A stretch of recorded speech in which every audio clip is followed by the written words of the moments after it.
एक बार से फिर से सब सुधार करते हैं। तो आज जो आज हम लोग जमा हुए हैं, इसका मूल उद्देश्य यही है कि हमें अपनी पहचान की लड़ाई किस प्रकार लड़नी है, इस लड़ाई को किस प्रकार हासिल करनी है, और ये लड़ाई इसलिए जरूरी है ताकि आने वाली पीढ़ी हमारी सुरक्षित और संरक्षित हो सके।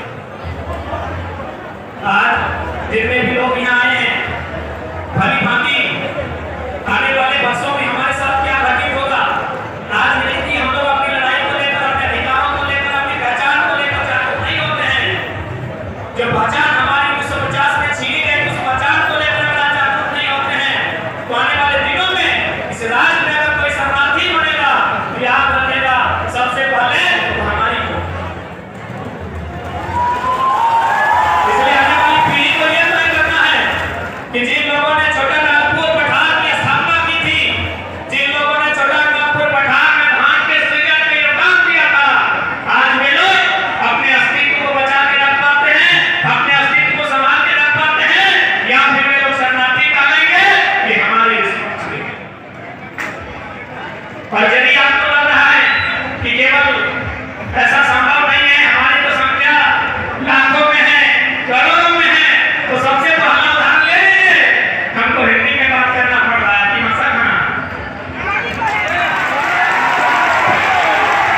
यदि आपको लग रहा है कि नहीं बाबू तुम्हारी उम्र बहुत कम है, तुम हमें डरा रहे हो, हमें क्या हो सकता है, कैसे हम लोग रिफ्यूजी बन जाएंगे, ये गांव हमारा, पूरा घटा जमशेदपुर में ज्यादा गांव हमारे, धनबाद बोकारो उड़ीसा में हमारे लोग हैं, तो हम शरणार्थी कैसे बनेंगे, हम तो लाखों करोड़ों की संख्या में हैं। तो सबसे पहला उदाहरण एक कुर्मी को बेटा को गुरबानी में नहीं हिंदी में बात रखना पड़ रहा है, तो समझा दीजिए। कहाँ है अपनी मातृभाषा, कहाँ है अपनी मातृभाषा? इसलिए आपको समझना होगा विषय वस्तु को कि हम कैसे शरणार्थी होंगे, कैसे हमारी पहचान छीनी है, उस पहचान के साथ साथ अपने अधिकार हम कैसे पा सकते हैं। हमारी बात तो पूरा पूरी आपको नहीं समझ रहे हैं, आप लोग गाड़ी बोलते हैं, आप लोग गुरबानी बोलते हैं, लेकिन क्यों? इसी कारण कि लोगों ने बड़ी चालाकी के साथ, जिन लोगों ने सरकार को चलाया, चाहे दिल्ली में बैठकर, चाहे राजधानी रांची में बैठकर, उन्होंने बड़ी चालाकी के साथ हमें ही नाश करने का प्रयास किया। अब ये भी सवाल है कि भाई हम ही क्यों मिले हमको, और भी तो लोग हैं इस देश में, इस राज्य में बहुत सारे लोग हैं, गोंड है, भील है, संथाल है, मुंडा है, मालव है, लौरा है, ना जाने कितने समुदाय के लोग रहते हैं, 6,000 7,000 लोग रहते हैं। तो छोटे नागपुर के पठार में दिल्ली में बैठे लोगों को हमसे दुश्मनी क्यों थी? हमने बार बार कहा आप जहां से, अगर आप धनबाद से चलिएगा तो हमसे बदलना, तो उड़ीसा आप केवल अपनी जमीन पार हो जाएगी। यानी कोई भी, चाहे विदेश का आदमी आए, चाहे छोटा नागपुर पठार के अलावा बाहर के लोग आए, क्या वे लोग हवा में घर बना सकते हैं? अपने योजना, परियोजना, अपनी कंपनी, अपनी फैक्ट्री, क्या वे लोग हवा में लगा सकते हैं? नहीं, हमें जमीन चाहिए। जमीन किसकी है? हमारी है। जमीन किसकी है? हमारी है। इसीलिए सबसे पहले केंद्र सरकार ने, जो उस समय और आज भी पूंजीपतियों की सरकारें हैं, उन्होंने कहा कि हमें सुविधा कैसे हो। यदि हम जमशेदपुर सरायकेला में कोई फैक्ट्री लगाएंगे, धनबाद बोकारो रांची में अगर जमीन का अधिग्रहण करेंगे, तो सुविधा कैसे होगी? किनके पास जमीन है? तो आप देख सकते हैं, विशेषकर कोलियरी बेल्ट में, औद्योगिक क्षेत्रों में लगभग 60-70% जमीनें हमारी थी। इसलिए 1950 में बिना किसी नोटिफिकेशन के हमें जो समय की सूची थी, प्रिमिटिव ट्राइब, हमें बड़ी साजिश, चालाकी, षड्यंत्र के तहत बाहर कर दिया। आज भी हमारे पढ़ने वाले नौजवानों को, हमारे माताओं बहनों को, हमारे समाज के मैक्सिमम लोगों को जानकारी तक नहीं कि हमारे साथ ये साजिश क्यों रची गई। इसलिए आज एक जन चेतना की आवश्यकता है, जो चेतना आज धीरे धीरे जागरूक हो रही है हम सभी की। आज हम सबों के बीच एकजुटता की आवश्यकता है, जो एकजुटता हम देख पा रहे हैं, इस एकजुटता को आखिरी मुकाम तक, जब तक हमारी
क्या हमें बृहद झारखंड मिला है? क्या हमने यही झारखंड मांगा था? क्या यही झारखंड मांगा था? एक आदिवासी राज्य के रूप में हमने तो ग्रेटर झारखंड मांगा था। उस झारखंड में पश्चिम बंगाल के मेदिनीपुर, पुरुलिया, झारग्राम इत्यादि जिला शामिल था। उड़ीसा का मयूरभंज, केवझर, सुंदरगढ़ और एक जिला है वो भी शामिल था। यानी आपको पूरा जिला भी नहीं मिला है। क्यों नहीं मिला है? पूरा राज्य मिलता जहां तक आपकी मांग थी। यानी अभी हम बंगाल का हिस्सा मांग रहे थे, हम यदि उड़ीसा का हिस्सा मांग रहे थे, इसका मतलब वे लोग हमारे थे। इसका मतलब वे लोग हमारे थे। वे लोग यदि हमारे थे और यदि हमारे इसी राज्य में वे लोग आ जाते तो हमारी शक्ति दुगनी रहती कि नहीं रहती। उन्हें आगे परिचय थोड़ी देना पड़ता कि हम उड़ीसा से आए हैं, हम पश्चिम बंगाल से आए हैं, हम झारखंड से आए हैं। एक ही परिचय होता, हम ग्रेटर झारखंड के हैं। आपके भूगोल को डैमेज किया गया, इतिहास को डैमेज किया गया, भूगोल को डैमेज किया गया। पॉलिटिक्स की तो बात ही मत कीजिए, वो आप लोग समझते हैं। इकोनॉमी की बात कीजिए, ये जितने भी बड़ी बड़ी ऊंची ऊंची बिल्डिंग्स टाटा जमशेदपुर में आप देख पा रहे हैं। चले जाइए 50 साल 60 साल 70 साल पीछे, ये जमीनें किसकी है? टाटा की है। अरे टाटा खुद इंडिया नहीं है, इंडिया टाटा खुद भारत में नहीं है, उसकी जमीन कैसे होगी? टाटा खुद भारतीय है और जमीन हमारी है। टाटा जो आज कहता है भारत की अर्थव्यवस्था में हमारा योगदान है, उनसे कहिए आपकी अर्थव्यवस्था में हमारा योगदान है। Economic damage, economic damage, historical damage, geographical damage, political damage, economical damage, यानी पैसा से भी आपको मार दिया। आपके लोग कहाँ हैं? उषा मार्केट है, टाटा है, डिस्को है, स्टील है, बल्लभ है। आपके लोग वर्कर जेल में, आपके लोग वर्कर जेल में हैं और वे लोग सीएमडी जीएम के रैंक में हैं। इकोनॉमिक डैमेज, इकोनॉमिक डैमेज समझ में आया ना? ये इकोनॉमिक डैमेज है। आप बात करते हैं कल्चरल डैमेज, कल्चरल यानी संस्कृति। हमें बताने की क्या आवश्यकता है? हम अपने घरों में जाके देख लीजिए, हमारे मुर्गे करते थे 12 माह से देगा पड़ा, अभी 26 को हो रहा है।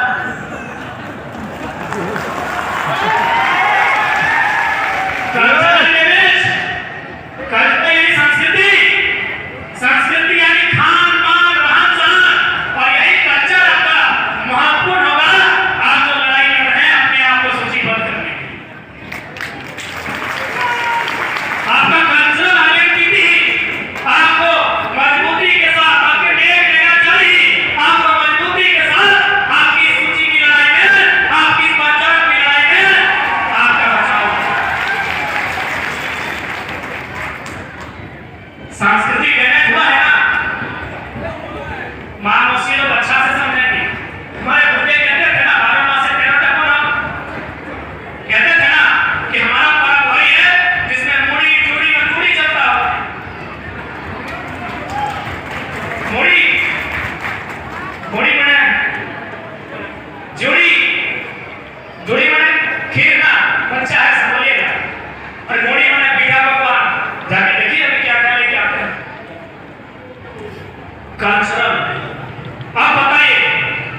जो हमसे बड़े हैं सबको प्रणाम, जो हमसे छोटे हैं उनको आशीष।